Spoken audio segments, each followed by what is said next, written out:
What a great pleasure to welcome you to the first of our two webinars devoted to Saul Steinberg, Selected Masterworks.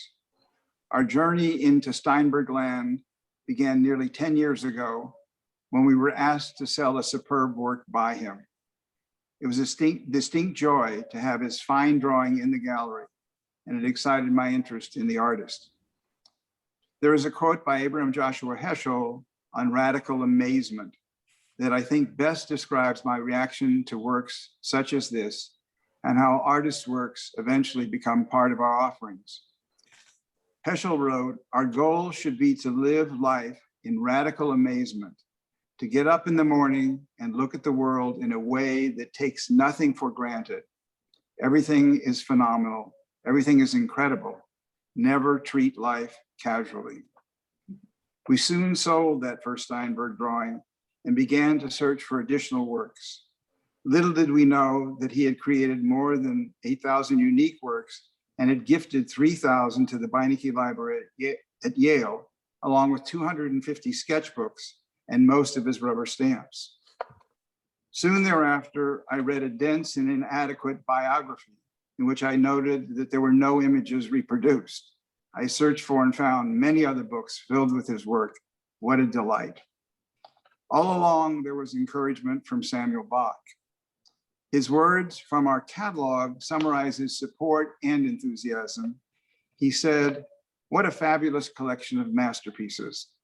The place in my heart that once belonged to Picasso and Matisse has been taken over by Steinberg's genius.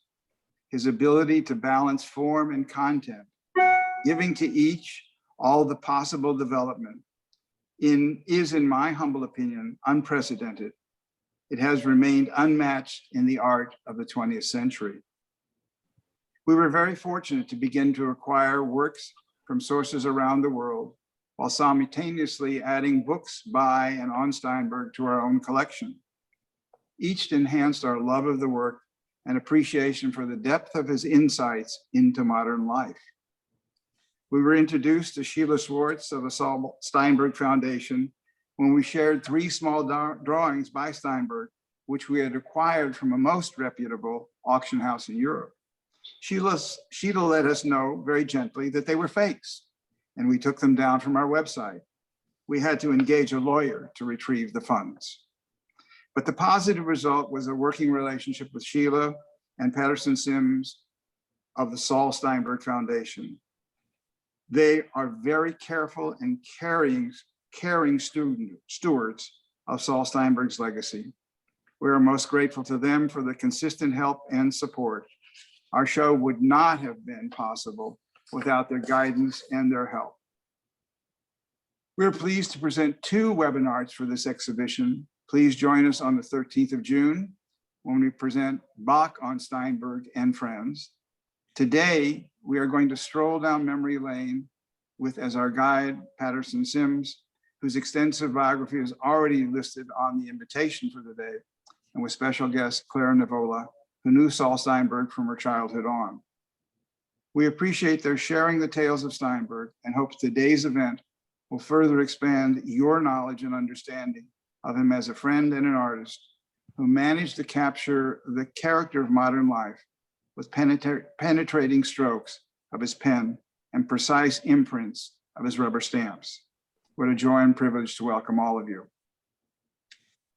Begin, please, Patterson. Thank you so much. Thank you so much, Bernie, and you and your group of people at the gallery have been marvelous to work with, and your commitment to Steinberg is very impressive. My relationship with Steinberg is actually, in a way, briefer than Bernie's, in the sense that I took a job managing the foundation. My colleague, Sheila Schwartz, who has been so appropriately commended in Bernie's remarks, is the scholar, and so she knows an enormous amounts about Steinberg's work.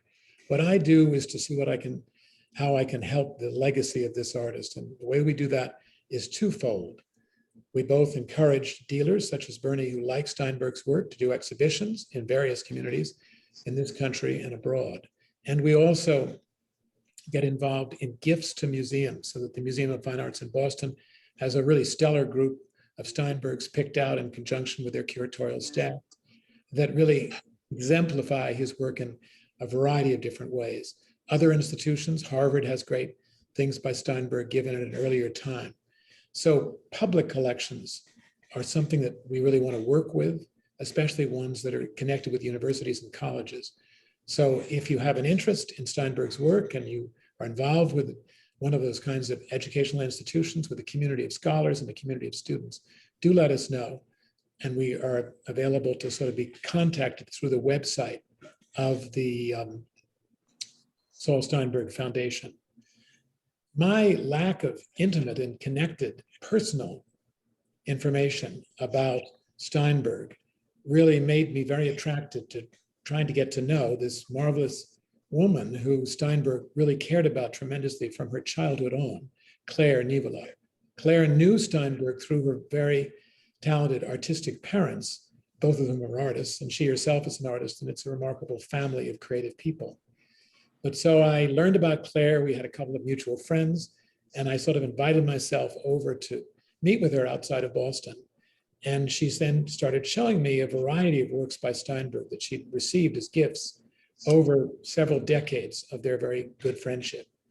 And so here's an opportunity to really learn about somebody who Steinberg really liked. Steinberg had enormous numbers of people in his life, from extraordinary artists of his time to extraordinary writers of his time.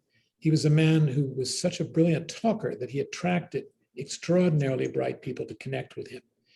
But there was a young girl who he met, Claire, who really clearly captivated him in terms of how generous and how caring he was for her. And so I wonder, Claire, if you would sort of tell us, how did you charm a man who was difficult to charm because he was so totally charming himself? How did I charm him? Well, can we go into my parents?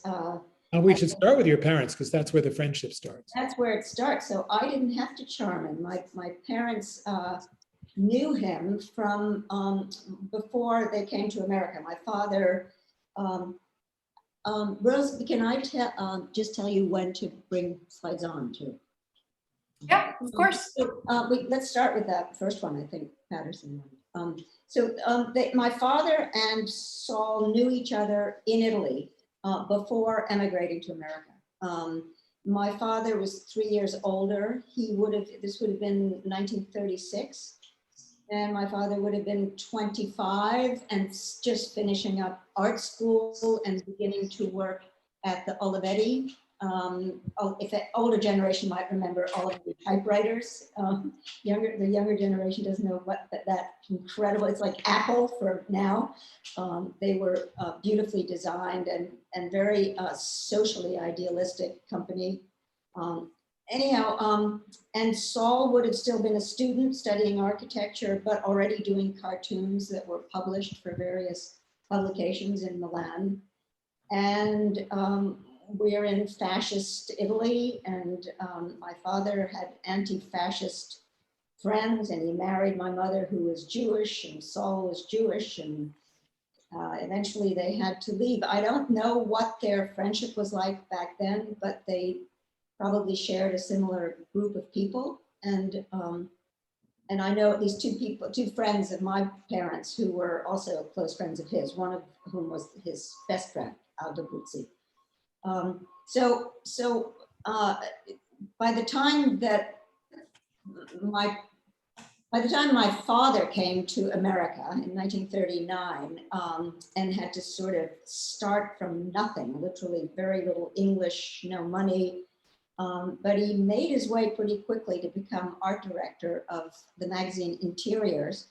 And he got to know all the people in the sort of emigre circles of artists and talent that came from Europe at that point.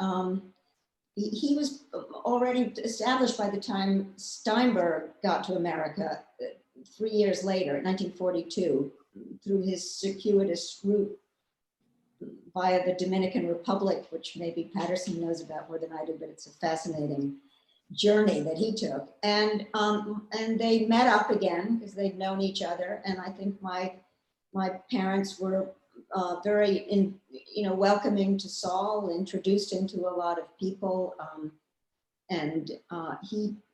they became very close friends at that point.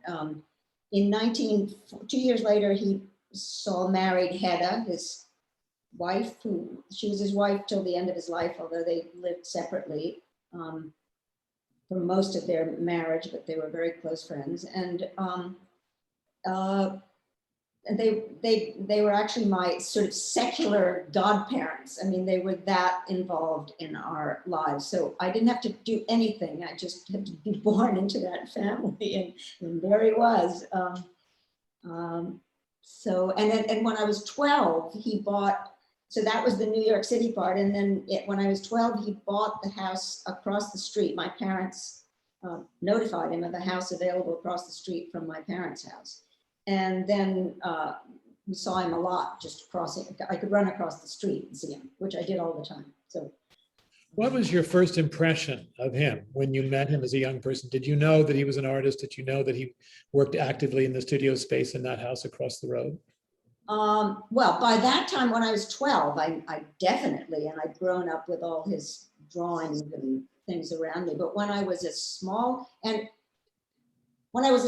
child, I had no idea. He was just this he would talk about charming or enchanting. He was this sort of mysterious, very he was like a magician or something. I mean, actually, my earliest memories are from New York, and they are going to see him, I believe, in this house that Hedda lived in till the end of her life. On 71st Street. 79 East 71st Street. And I've been there a million times. And I remember this narrow staircase that would go upstairs, and then there would be his room where he worked. And I just remember, I mean, I literally have a child's memory. So the table is kind of eye level. It's a big table with a lamp coming down. The room is sort of dark. He's nattily dressed, as he always was, with his mustache, very sort of avuncular, but kindly towards me, and showing me things like it was like a magician. Just sort of, he had toys on the table. There, lots of the things on his table were the things that ended up in his still lifes, little vases and wind-up toys that he collected from everywhere, and just all different objects. He always had a huge table that he would work on with many, many objects on it. The oval table that was there to the end of Hedda's life, right? Well, no, it was no longer there at the end of her life, but he would then have it in other places. Like he had a big table in Long Island, and he had another apartment not too far away on the Upper East Side that had a big table with all his things on it. So it just was this magical feeling about him, and he was very kindly towards me. He was always very sort of, but in a sort of mysterious way. Let me show you this. But very soon into your friendship and connection with him, it seems like he began to give you small drawings and small works that he had made that he felt were for you. Yes, he gave me birthday. Well, we can go on to that. Rose, there are those two pictures of the two presents. So I have examples of two presents. So this is a diploma that he made for me. He's got my name in the middle in red. He called my name in Italian was Chiara for Claire, and the diminutive was Chiaretta. So that's what he always called me. This was, let's see, I wrote down, this was when I was 15, but he gave me an even bigger one. I don't remember the year. So these are my only diplomas that I ever really got in my life. and they're plenty for me. And which is all fake Saul writing, but over the stamp, you can see he signed it and put the date and so on. And there's the second one is a record. Rose, you can put that one, yeah. And this was when I was, this was when I was 17 years old, and he called it the October 6th, which was my birthday, recording company. And it's Happy Birthday, Chiaretta Tango. And one of the things about this record flips into the sleeve. So he made a sleeve, and he had a plain sleeve, and you can really slip the record in. The record is just cut with scissors, as you can tell, sort of lopsided. But what this just, to me, makes me think of is that he was having fun when he did these things. And he was having fun when he did his drawings, when he did his art. I mean, it's so, that the humor and the inventiveness is like a game. It's enjoyable for the recipient and for him doing it, I think. If we go back to that diploma, Yeah, it would be fun to look at that in relation to the fact that he made many what can be called faux documents, sort of Right. fake documents. They look very official and they look as if it could solve or end a war. A wonderful sheet like this. But in fact, they were documents that in some way spoke to the extraordinary drama and terrifying drama of his departure from Europe, Yeah. being a Jew in Romania, then coming to Italy, of thinking that Italy was going to be a place that would be a place of freedom and a place where he could have the life he wanted to lead. He was but studying not for architecture long. in Milan, but not for long. So in other words, he went to this country as a country that would give him freedom and would give him the right to live, as it were.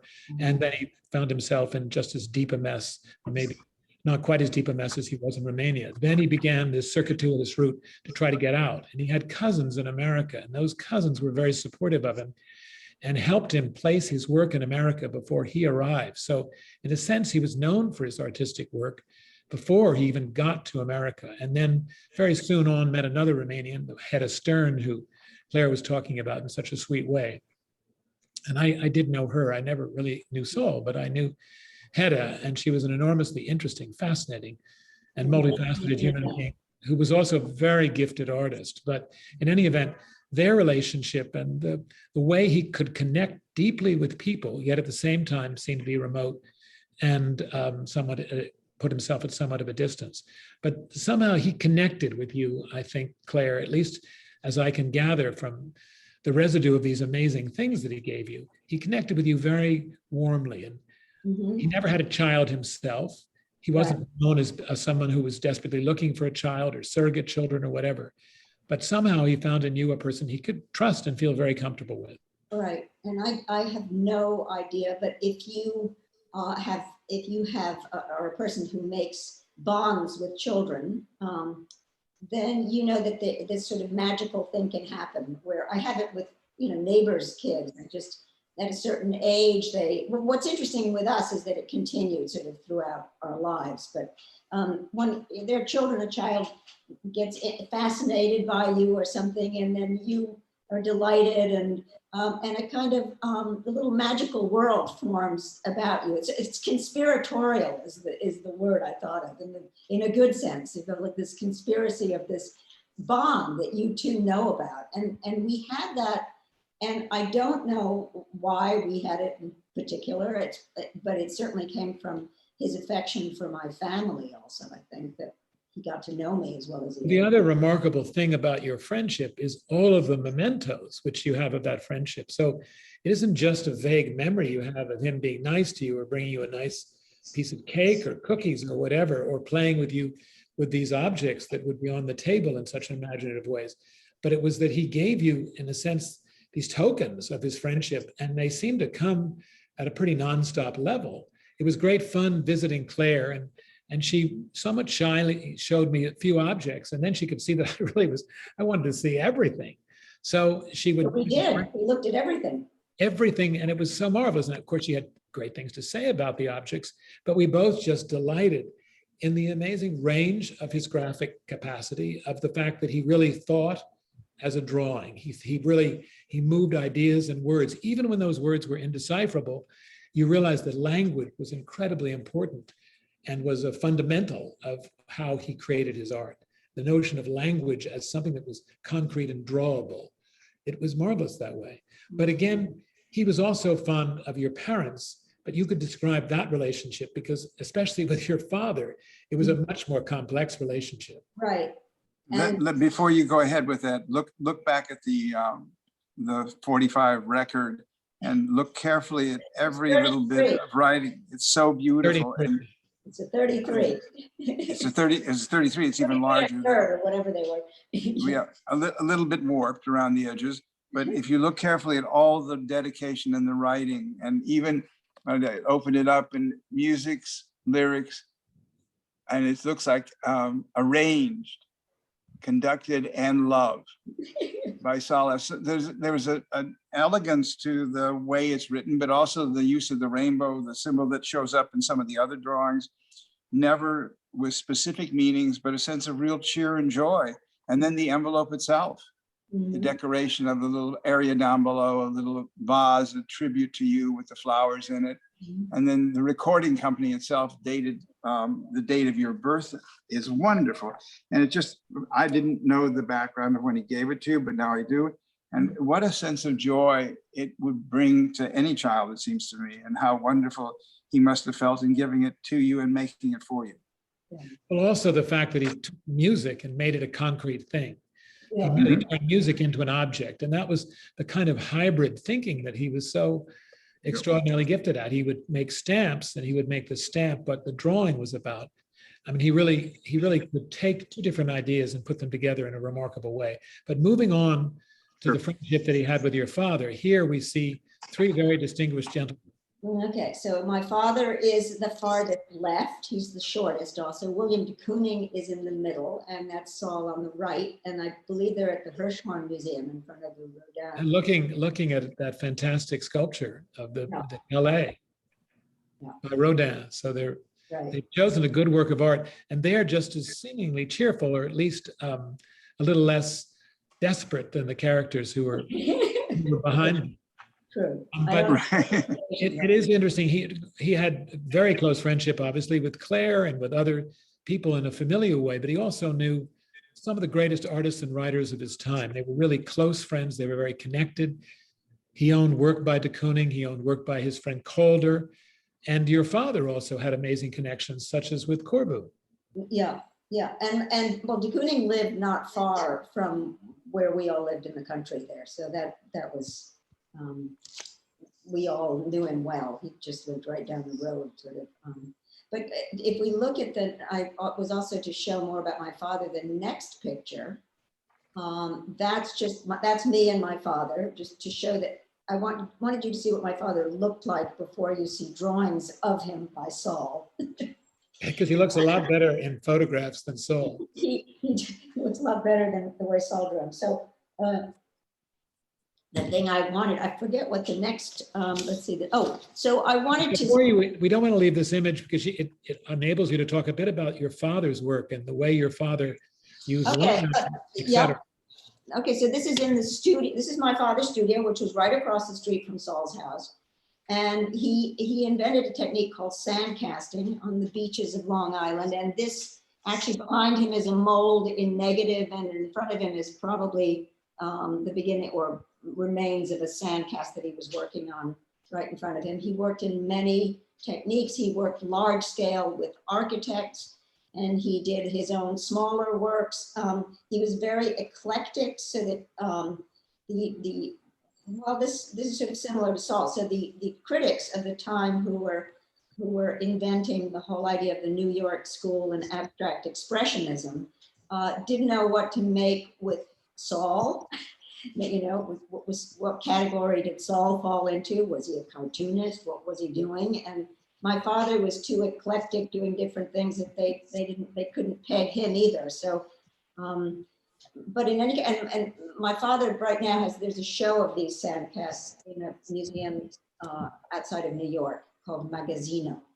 And it got a wonderful review in the New York Times. It's really beautiful. It's very simple and just shows all of his work. But what I was going to say was that about their friendship. So they had this friendship they knew each other in Italy, and then they came over. They're both immigrants in a new land trying to establish themselves. Saul, as Patterson said, he was already contributing to the New Yorker before he came to America, which is pretty amazing.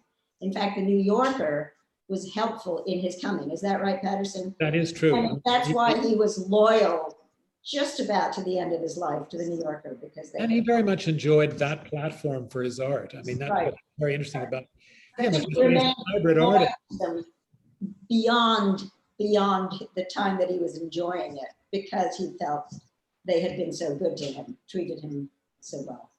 That's so correct.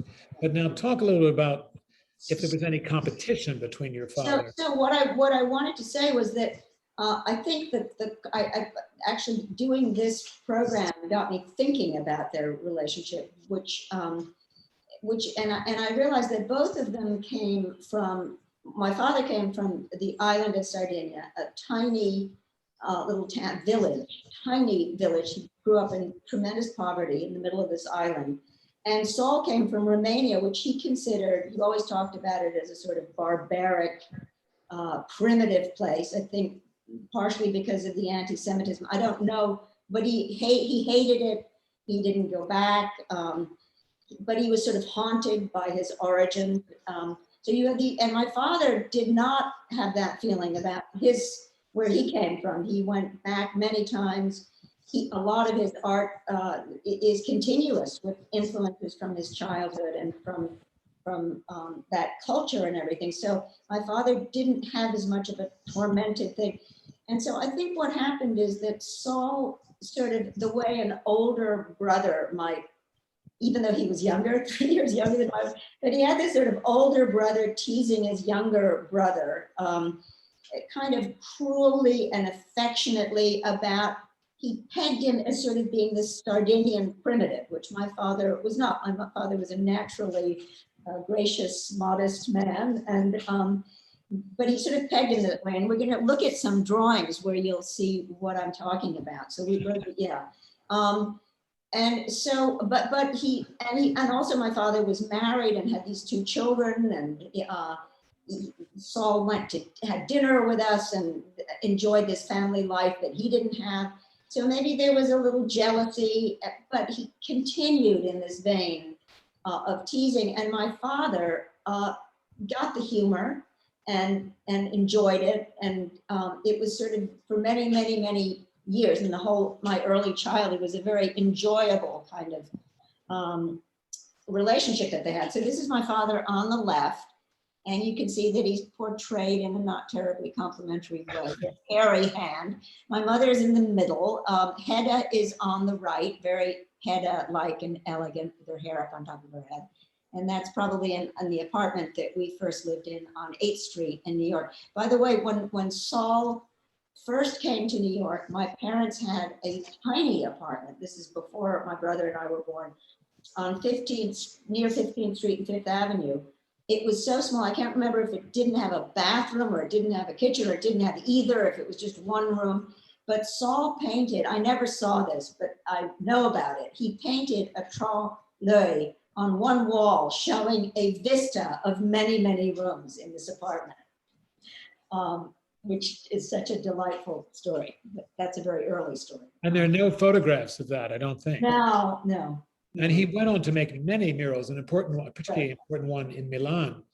But he was obviously just a spontaneous person, and his spontaneity manifested itself. Well, and the thing that it's going to be impossible to convey is the humor and the type of humor, which was completely his own. And I was going to give an example before we started on anything about something that I remembered when I was asked to do this. I was remembering that when he lived across the street from us in Long Island, his driveway was literally across the street from our driveway. This is just a country road.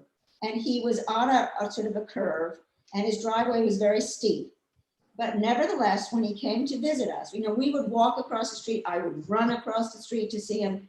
But when he came to visit us, he would get in his car, which was usually a huge American clunky thing. And he would go through the ordeal of coming down this driveway, waiting to see if anyone was coming around the curve, and then drive 1 second, into our driveway. And he did this consistently. And we all got how absurd it was. He was doing it because he was sort of, everything he did was sort of an impersonation and an interpretation of, this was like an interpretation of America. This is what you do in America. You drive somewhere, you don't walk, okay? And so he would arrive and then get back in his car and drive across the street, and he did it every time he came. So when I remembered that, I was thinking, that is so funny, but will anybody else think it's funny? It's like you have to get inside his It's amazing. I mean, Realize how funny that is. I hadn't heard the story before, but I've been to both houses and they're next to each other. They really are absolutely. They're right. I mean, the driveway's almost, straight across. And the house is actually moved now, but the house was even closer to the road originally. Exactly. Yeah. So, I mean, really, you could have crawled between the Yeah. houses. But everything he did was, for example, when he got into bicycle riding, and when he got a bicycle, then he got all the equipment, all the dress, like he put on those, the way the guys The go shorts. Yeah. professional bicyclists, and they look like insects, and he would buy the whole suit. Okay, it was part of it. It was humorous, but he was sort of serious at the same time. And he liked to watch animals in his garden. And he would refer to the squirrels and animals as being in suits, like being in a squirrel suit. Like they were in person. That's how he saw things, like Yeah. they were in person. And you can see it in his drawing. It's just different from anybody else. It's totally unique way of seeing things.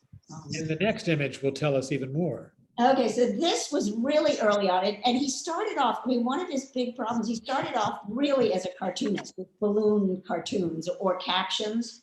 And that's when he was making cartoons in Italy. And and then it was so hard for him to shed this identity of being a cartoonist later, when he, should have been treated as a fine artist. And but anyhow, this is a sort of cartoon drawing that he made of my father when my father had terrible toothache.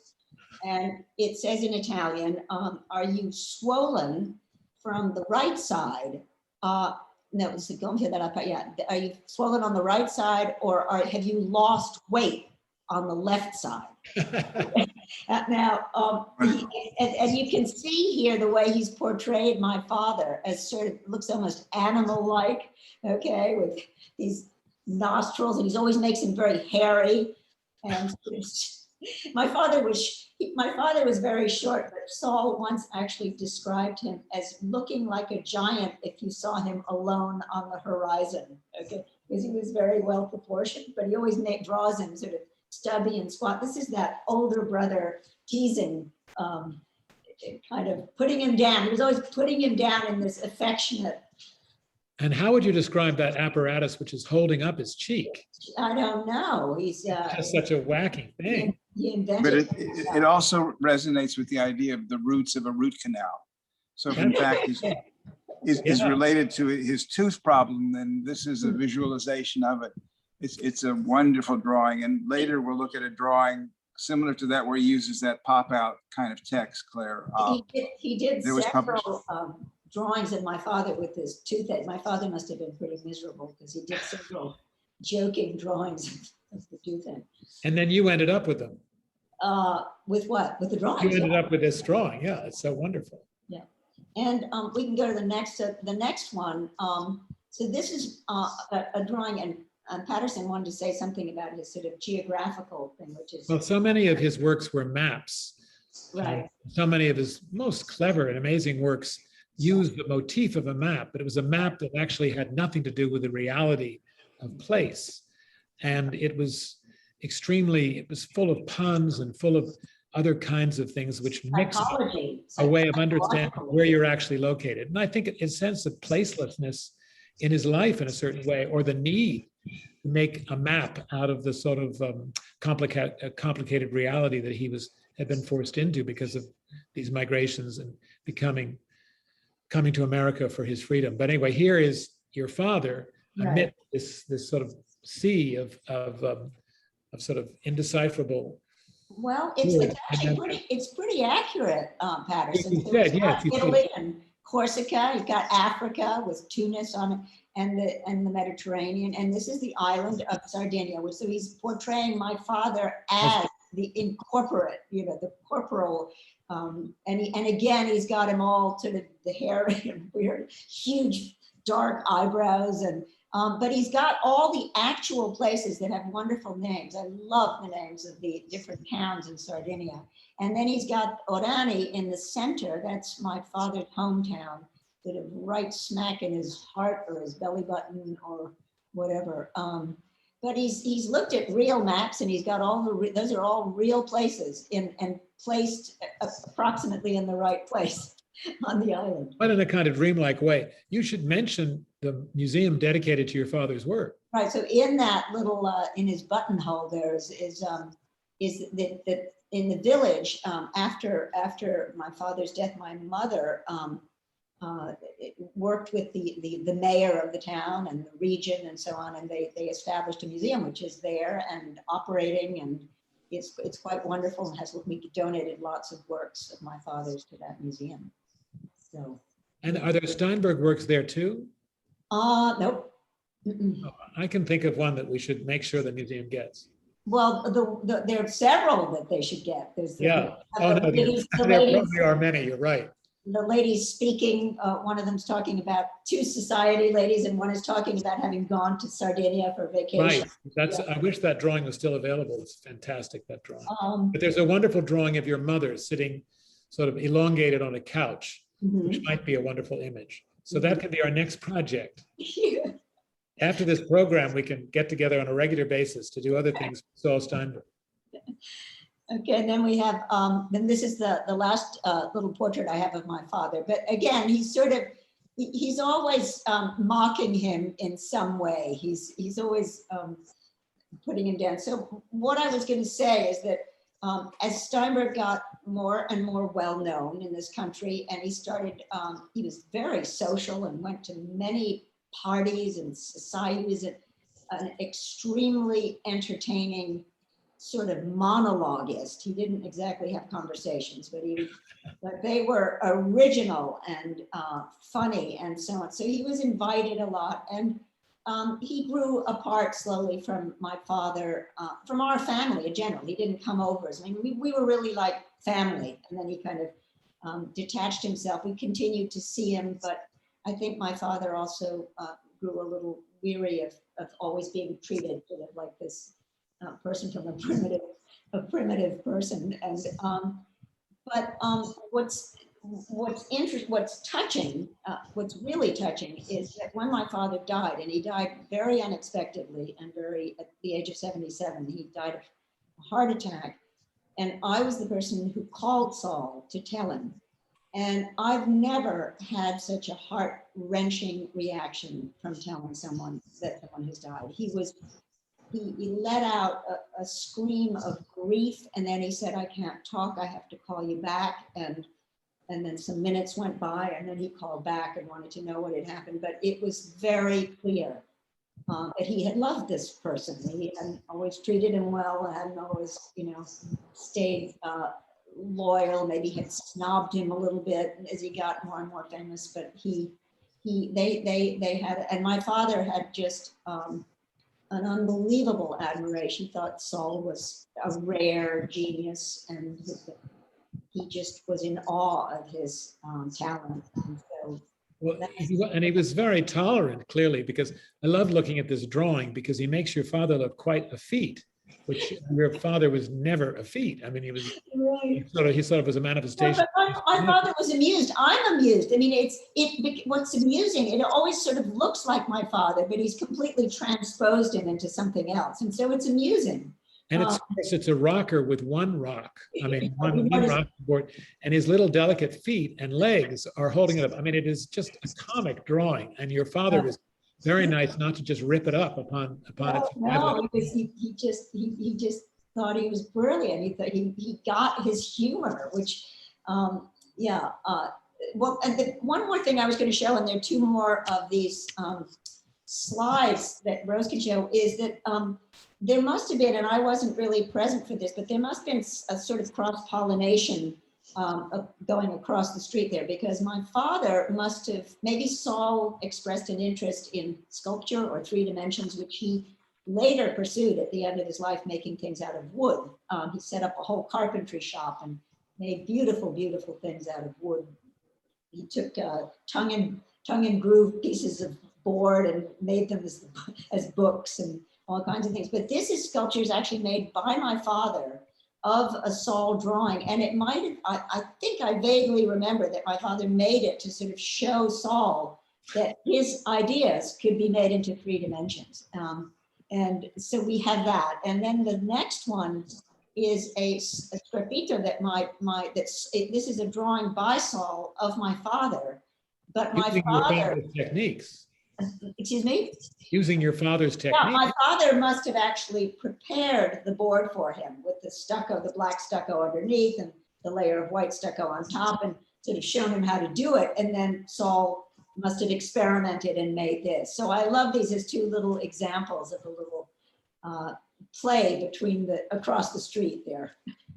And he always, or not always, but often used capitalized S and T with a period, without a period, as his sort of signature, not writing the full Steinberg, but T Steinberg being sort of minimalized in terms of that signature. I love the way he also depicts your father's nostrils. I think it's just so witty. What he got right is my father had very straight eyebrows and a very straight mouth.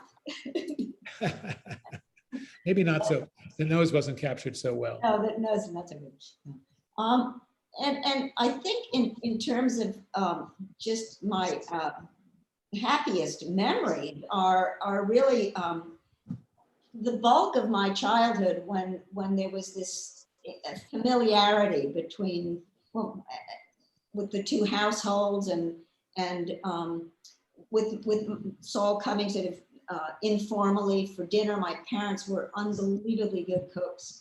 He really, having been in Italy since the age of 19 when he went there to study architecture, Saul was very refined about eating really good food. And so there was this very sort of, there was a lot of Italian, they spoke Italian, a very Italian European feeling.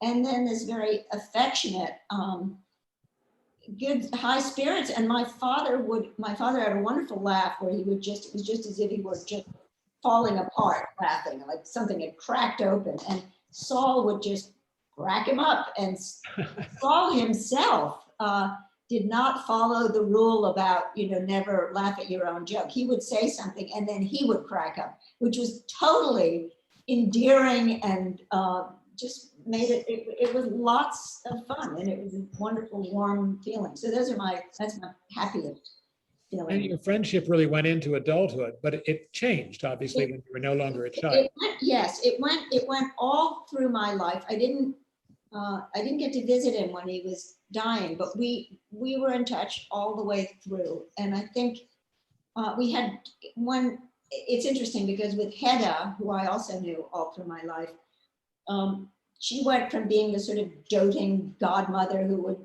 spoil me with cakes or whatever, to a real friendship as adults. And I went to visit her regularly, and we would confide in each other, and it just changed. It changed into something much more mature. But with Saul, it was very hard because he was so intelligent. He was so impatient with other people. He really was impatient about listening to other people. If you didn't say something as brilliant as he did, he wasn't going to hang around too long, and pretty soon he'd start playing with you like a cat with a mouse.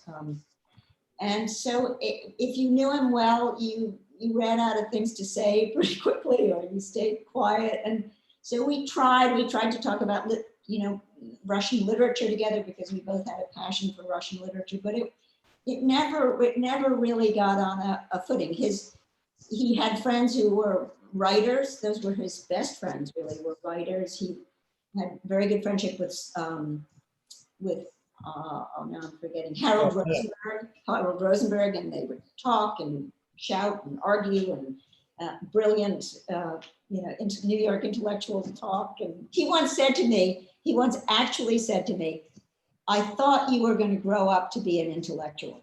Oh, which but I think he meant it, and it was sort of disappointment. But on the other hand, I think he always had it. I mean, I remained incredibly loyal to him. And in one of the things I used to do is, even when I was married and had children, whenever I would go and visit my parents, I would first go and greet them, and then I would say, "Is Saul out, in his house?" And then I would run across the street and say hello to Saul. It just was exactly the way I did it as a child. I would just run across. It was always exciting to just see him. And so I think and there was another thing that he would, when I telephoned, whenever I would say, this is me, he would say, chiaretta. He would always say this, like this was so special. And did you speak Italian with him also? Yeah. Well, no, I spoke English. No, I spoke English. I spoke English. But it was definitely a bicultural situation. Yeah. Well, Claire, it's so wonderful to hear these remembrances and the kind of observations you have, because they cut to the core of his personality and they cut to the core of his being. We're going to look at some other works. Can we just look at his photograph, or are we running at it? Because that photograph I wanted to. Yeah, we can go back to the photograph. The Because he's reason, drawn on his hand, but of course. right, we can not just focus on his face, but I think that photograph says so much about him. That face is very familiar to me, but it's got sort of diffidence and a little suspicion and fear I see in there, and I see tenderness, and I see humor and intelligence, defensiveness, a little like obfuscation behind those glasses. He was one complicated man. It's an Evelyn Hofer photograph. It's an amazing photograph because it's He knew it very well. And Inga Marath, there were two women photographers who he was extremely right. I knew connected her with as well. aesthetically. Yeah. So it's like goes right. It's like an X-ray into the complication of that person. Claire, let me add briefly that your remarks, your stories that you've shared with us, but also the intimacy and delicacy of your attentiveness to who he was in your life, and then in a certain sense, an insight into how complicated his art is as well, is an extremely important insight for anyone looking at the work, that removes it from the simple categorizations, whether it's cartoonist, illustrator, artist. As a human being, he brought this complexity to his art. Right. And I think that one of the joys for me is the consistent discovery of that in each piece. There's a quote of Brother Thomas's that might, Patterson, enable us to look at some of the work, which is, art is an intuitive statement about humanity. Otherwise, nature would be enough. And I really see his work as this constant investigation, if you will, or sharing of insights into humanity, into who we are as human beings, especially during the time that he spanned in the 20th century. So it's a remarkable portrait that you've helped add to by your own intimate friendship with him and your families, and particularly with your father, in such a lovely way that makes all of them come alive in a very special way. So thank you so much for sharing in such a wonderful, articulate way. It was a joy. The three of us might look at a medley of images, Right, and I'm going drawn from the show at the gallery. And I'd very much like to know how Claire would interpret this image. That's a fair question, because I realize I can't really interpret it and give it. I mean, we're talking about a New York apartment. We're talking about, an elegant sort of array of the kinds of things that upper middle class New Yorkers have. And then this hovering butterfly over a not too friendly looking cat. Well, I think the cat is Saul. Yeah. The cat is Saul. I mean, I can't interpret him. He was brilliant talking about his own art, and I have him over my shoulder, saying, don't be a fool, kind of.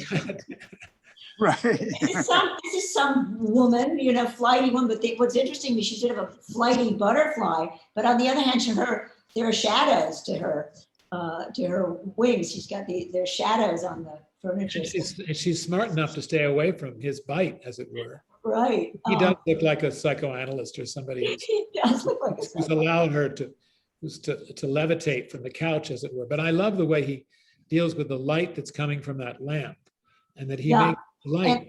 And I love the fact that the couch, even though everything is so sort of geometric and perfect, the couch looks pretty seedy. It's got Yeah. cracks. The pillows are well used. And then you have, of course, skyscrapers out the window. He loved architecture, and architecture featured in so many of his works because he had been trained as an architect. Though it wasn't as if he ever, I was really interested when I saw his studio in the Hamptons, because it wasn't as if it was that interesting architecturally, but he clearly was thinking about architecture all the time, but he never built himself a house that in some way turned into reality the ideas he might have had as an architect. Oh, Mike, that house is a pure, it's psychological house. Because Yes. he's getting away. He kept adding rooms.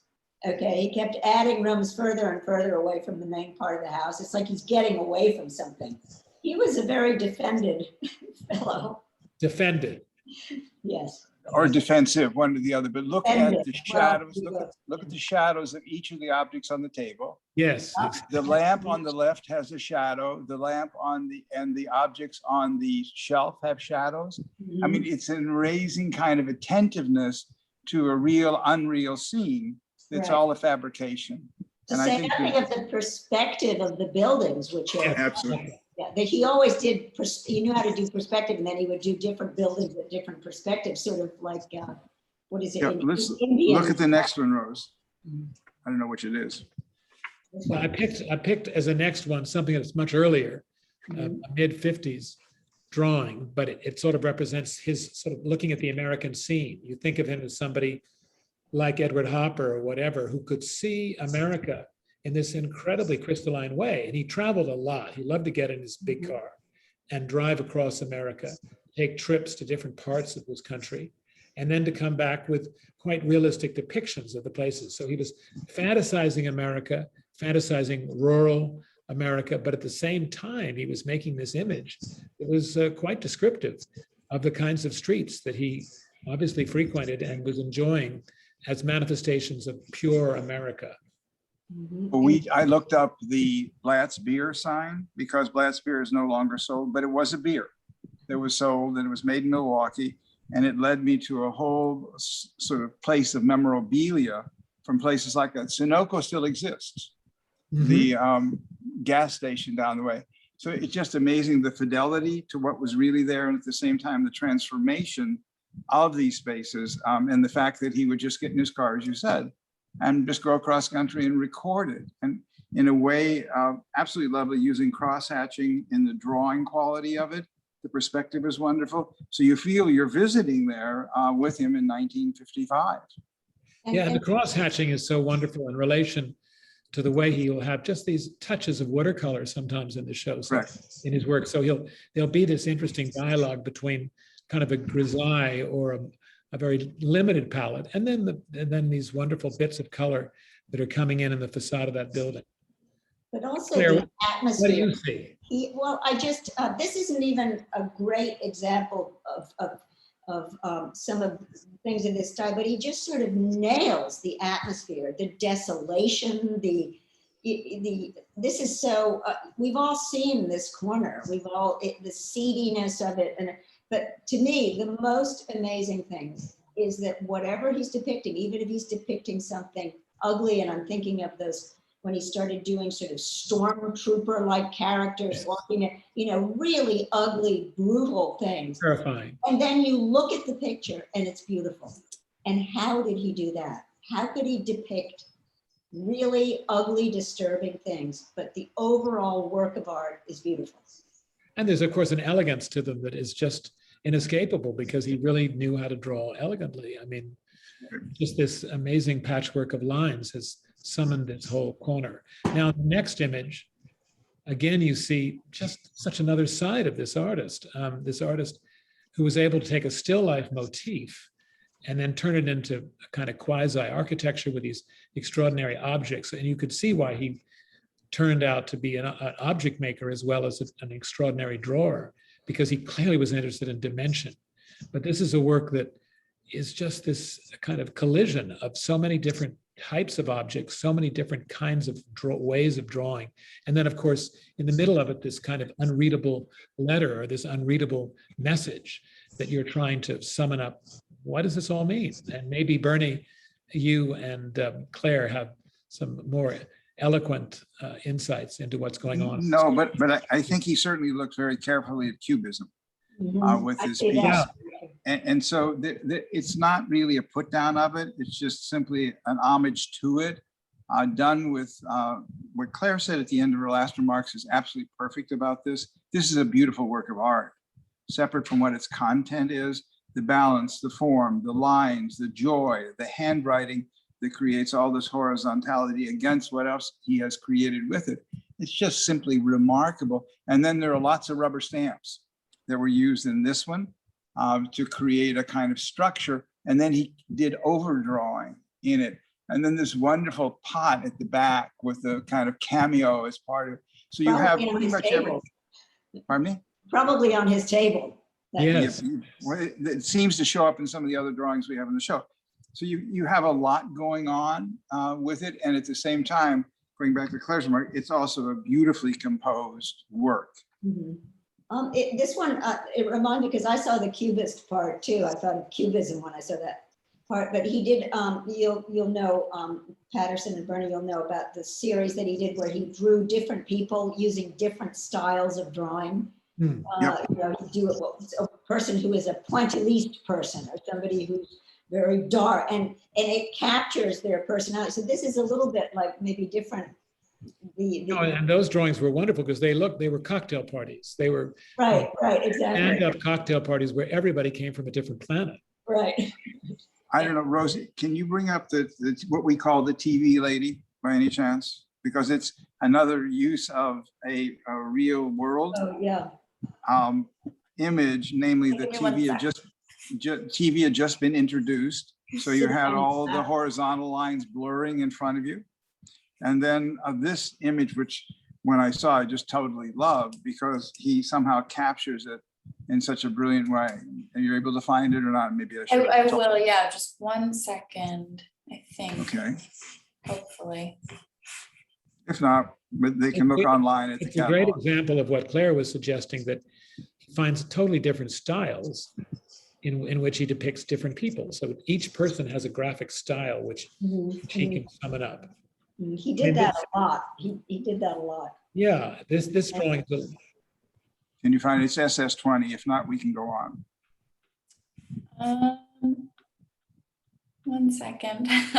There's a Not good a problem. story about that TV drawing because she's the woman sitting in his lap is plugged in. She is the TV image, right? That's correct. I thought that was such a wonderful addition. The way that of I thinking love about it that is is when he first bought a television, he told us, I don't know if this is true or not, but he told us that when he first bought a television set, he was addicted to it, completely addicted to it. He just like literally did not leave his seat, for days on end. watching TV. He loved baseball, so he would be watching television. And that he claimed that he got up with a pair of scissors and cut the cord.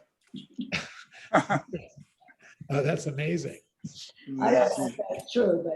We- Sorry, I can go couldn't on. find it. Okay, I'll see if I can find it in the catalog. Well, go ahead with the next one and we'll soon be You can there. show the image on the screen. There we go. There you go.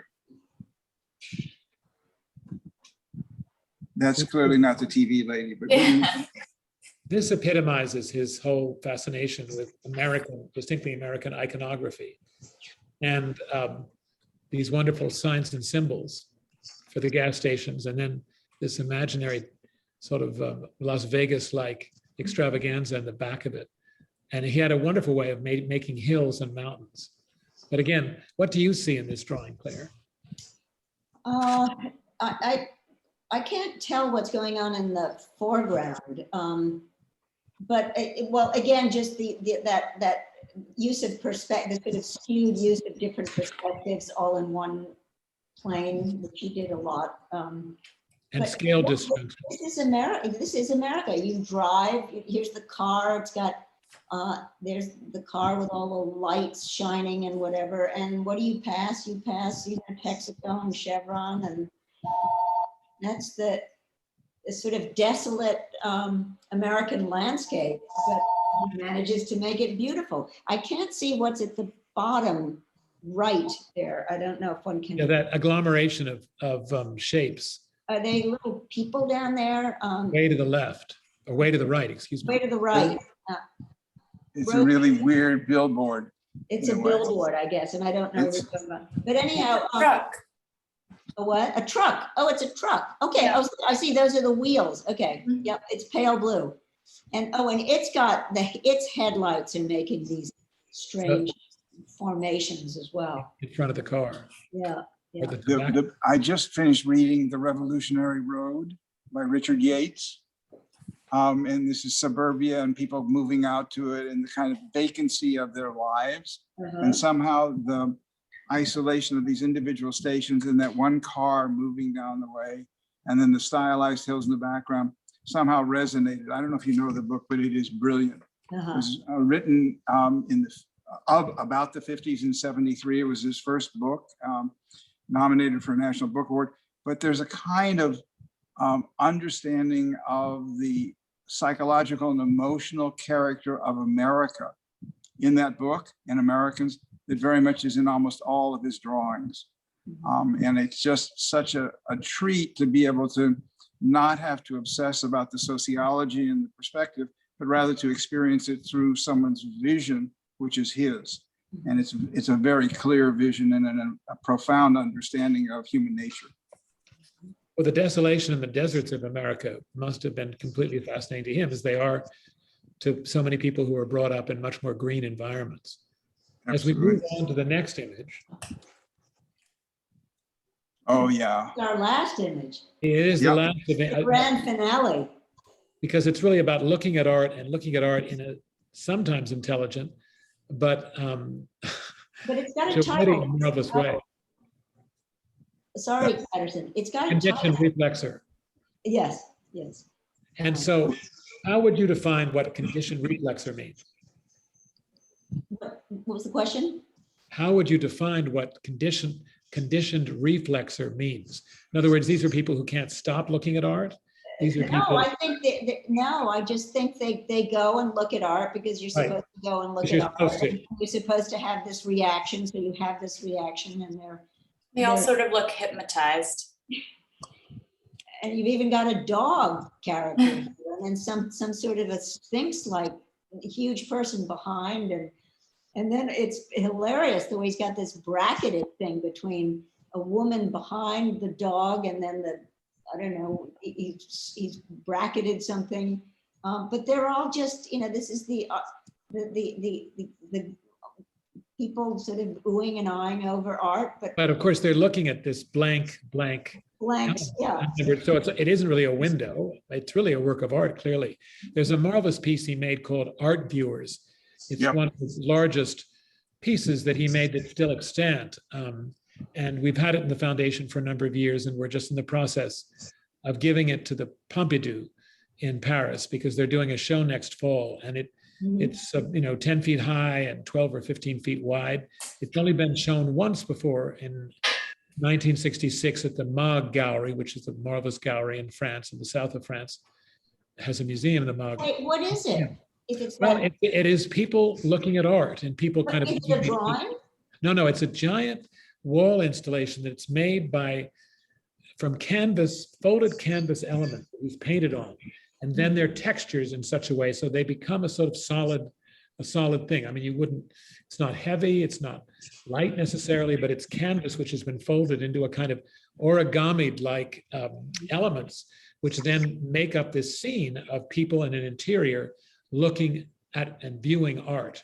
And I think that's so central to his work. I mean, his sort of intelligent looking is what it's all about. And he gives you something that's so wildly intelligent to look at that you need to spend time trying to figure it out. And you really want to spend time because what he's created is so multivariate. It has so many different kinds of things going on in it.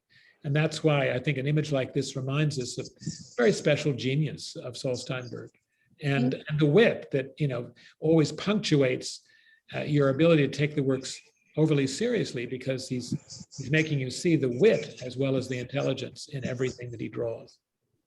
Look at the I little. think that's perfectly said. I just wanted to thank both of you, but also to encourage anyone who has the interest to pursue it, not only on our website. There are many of his works available around the world, and to do exactly what Patterson just encouraged, which is to look carefully. If nothing else, I feel that the works enable us not to look at what he's created, but to look inside ourselves. And it makes the work not time specific, which is what great art is about, and can inform and hopefully transform our own lives. So Claire, your comments and your insights into the work, in spite of your early disclaimers about not talking about the work, were really quite wonderful. And your own stories are just delightful. So thank you, Patterson. The foundation is very fortunate, obviously, to have you leading it in such a caring and careful way, as I said in my initial remarks. And his legacy is being cared for as a result of that. And hopefully our show will just add a small amount to it. Rose, as ever, thank you for your kindness and your presence. Thank you, everyone, and good night. All right. Thank you.